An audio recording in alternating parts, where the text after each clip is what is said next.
Well, it might have been a cold start to April, but it certainly feels like a distant memory across many parts of the British Isles. Thanks for clicking on to the Thursday edition of Vogan's European Outlook. According to the Met Office, it's officially 28 Celsius in Northolt, just outside London. That is not only the hottest day of the year, but it is in fact the hottest April day since 1949, surpassing the temperature set back in 2011 of 27.5 Celsius. So very warm across the majority of England and Wales today. Somewhat cooler under cloud cover and breezy conditions across Scotland. Temperatures generally in the mid-teens, high teens at that across parts of northern and southeastern Scotland, as you can see here. But certainly really from South Yorkshire all the way down to the Greater London area, we're talking about temperatures mid to high 20s. So a remarkable flip around from, the same area that's seeing 28 today was only at 5 degrees a month ago. So certainly weather can change in an instant, it feels like, of course. So let's have a quick look at the CFSV2 for the upcoming few weeks, really, as we leave April, begin the month of May. I still hold on to the idea that May is definitely going to start off on a cooler note. Now, the reason why I think that is because the models are in pretty good agreement that there is going to be a bit of a flip around. So see here, by the time we get out to the 8 to 14 day of the CFSV2, the high is deflated, but it's still influencing the British Isles. If you notice here, low pressure to the southwest and to the north, and then as we start to get into the 15 to 21, which of course takes us through the first week of May, we're starting to see heights lowering over or just to the west of the British Isles. How does that correlate in terms of precipitation wise?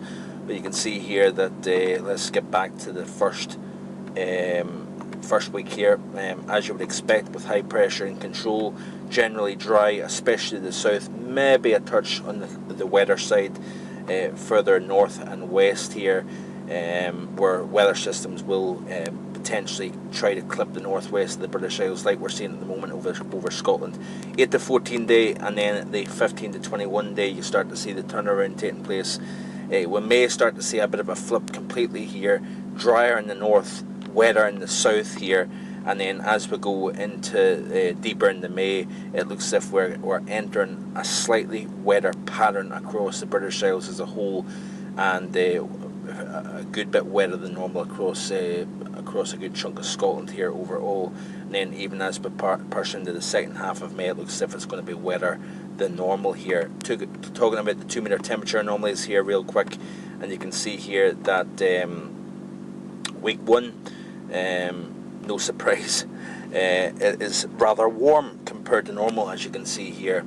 Week 2, it cools down a good chunk actually, but still warmer than normal across the south, maybe near average across the north here. And then as we skip to the following week here, which, let me just see here, 2 wee seconds here, sorry. You can see here that we're starting to go into the blues, which represent cooler than normal across the British Isles. Nothing outrageously cold compared to what we've seen back in like March and even the beginning of April, but certainly cooler than normal nonetheless.